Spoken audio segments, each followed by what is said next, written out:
Break के बाद एक बार फिर आप सभी का बहुत स्वागत है। नमस्कार, मैं सोनाली और आप देख रहे हैं केकेडी न्यूज। रुक करते हैं कुछ खास खबरों पर।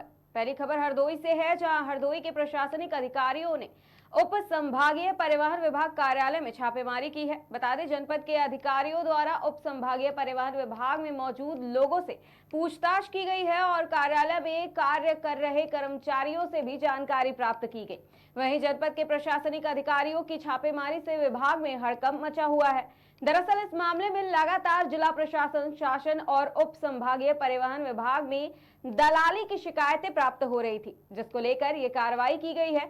हालांकि परिवहन विभाग के अधिकारी द्वारा पहले ही दलालों पर काफी सख्ती की गई थी, जिसका असर कार्यालय में देखने को भी मिल रहा था। छापेमारी करने पहुंचे एसडीएम सदर सुशील मिश्रा और सीओ सदर अंकित मिश्रा ने उप संभागीय परिवहन विभाग में अपना कार्य कराने पहुंचे लोगों से संबंधित पूछताछ भी की है।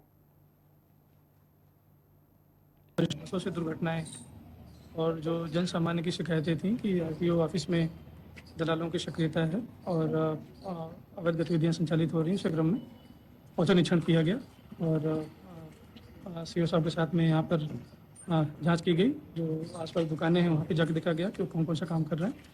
साथ ही आरटीओ ऑफिस में पर जो कार्यालय है, कार्य निरीक्षण किया गया। वहाँ जो वरिष्ठ सहायक हैं, प्रधान सहायक हैं, उनके ऑफिस का निरीक्षण किया गया। साथ ही जो शिकायतकर्ता थे यहाँ या जो अपना ई चालान जमा करने, टैक्स जमा करने आए थे, उनसे पूछताछ भी की गई क्या उनका काम सुचारू रूप से हो रहा है या अनावश्यक पिछली बार उनसे मीडिएटर के फॉर्म में काम कराया जा रहा है। तो इस क्रम में करीब आधे घंटे से 45 मिनट का हम लोगों ने सघन छापा भी किया है। जानकारियाँ इकट्ठा कर ली गई हैं, शीघ्र से रिपोर्ट शासन को भेज दी गई है। बसों से दुर्घटनाएं और जो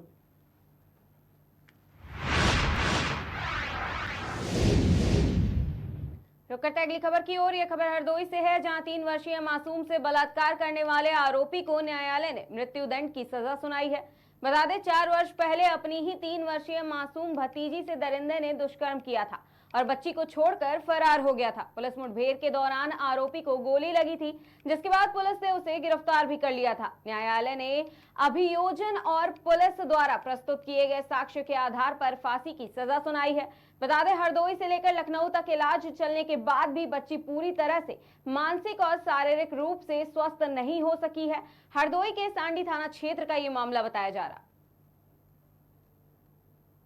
ये जो मुकदमा हमारे न्यायालय पे चला और आज उसमें मृत्युदंड दिया गया है, ये पूरा मामला जो था ये आज से लगभग 4 वर्ष पूर्व एक ही परिवार के परिवारजन द्वारा अपनी भतीजी के साथ, जिसकी उम्र लगभग 3 वर्ष थी, उसके साथ दुष्कर्म किया और दुष्कर्म करने के बाद उसको वापस लाकर उसके घर में खाट पर लेटा दिया।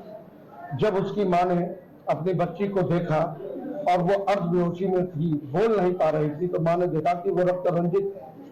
उन्होंने तुरंत अपने पति को बताया और तुरंत एम्बुलेंस और पुलिस को फोन किया। उसी दिन उसकी रिपोर्ट दर्ज करी गई और पीड़िता की हालत नाजुक होने के कारण उसको हरदोई रेफर कर दिया गया।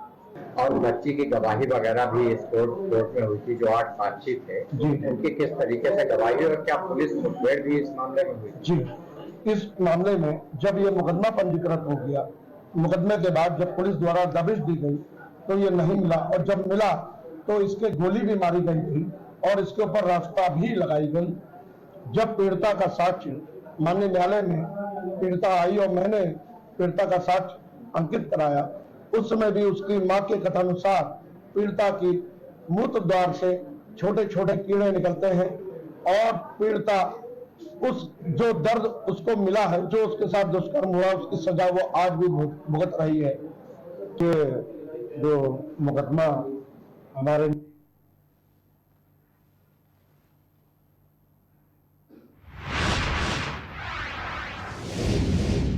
अगली खबर की ओर। यह खबर राजधानी लखनऊ से है, जहां सरोजिनी नगर थाना क्षेत्र स्थित सेक्टर FLDA कॉलोनी में घर में अकेली रह रही वृद्ध महिला की अज्ञात बदमाशों ने हत्या कर दी।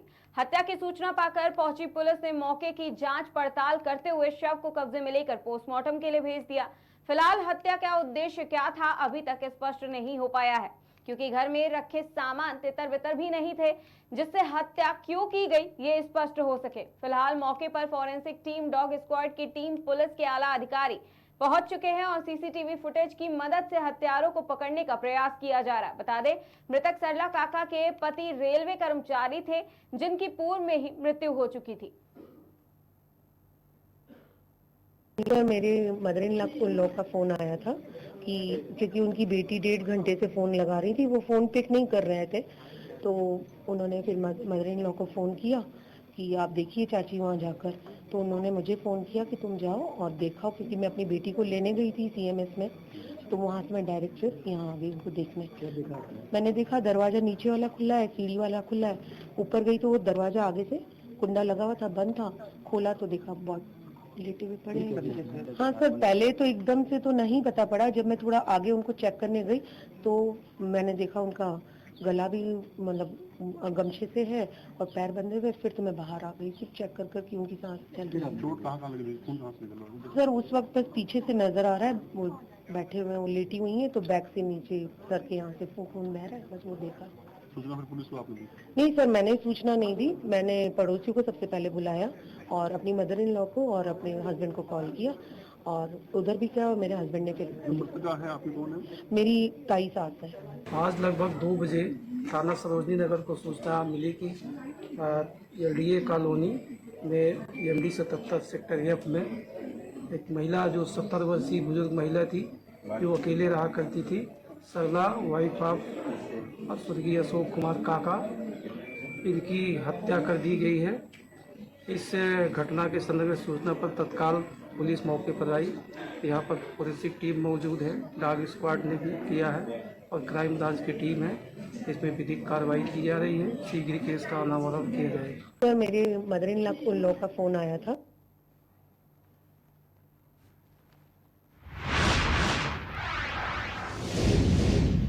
करते अगली खबर की ओर। ये खबर इंदौर से है, जहां नगर निगम फर्जी बिल घोटाले मामले में ईडी ने छापेमारी की है।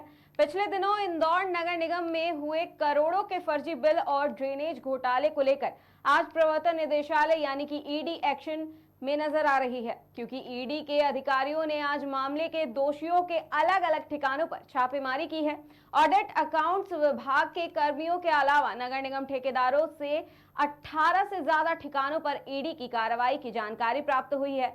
बता दें, अधिकारियों ने पूरे घर की सघन तलाशी ली है और मामले से जुड़ी फाइलें और दस्तावेज लेकर रवाना हो गई है। दरअसल पिछले कई दिनों से इस मामले को लेकर ईडी लगातार जांच कर रही थी और जांच में अहम तथ्य सामने आने के बाद अब ईडी ने इस छापेमारी की कार्रवाई को अंजाम दिया है। गौरतलब है कि ड्रेनेज बिल घोटाले की राशि 100 करोड़ रुपए से ज्यादा बताई जा रही है, जिसमें 8 से ज्यादा ठेकेदारों ने बगैर काम किए फर्जी बिल लगाकर नगर निगम को नुकसान पहुंचाया है।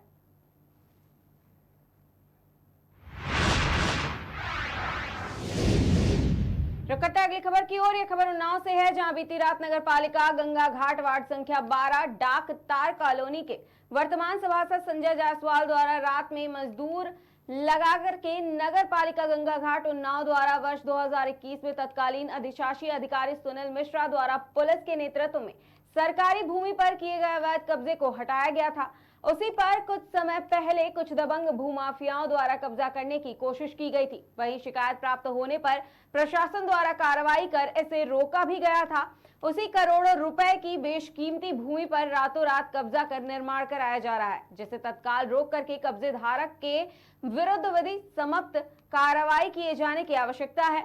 वहीं उपरोक्त भूमि संख्या 212 ऊसर में दर्ज है, जो कि मोहल्ला मनशाखेड़ा शुक्लागंज उन्नाव में है।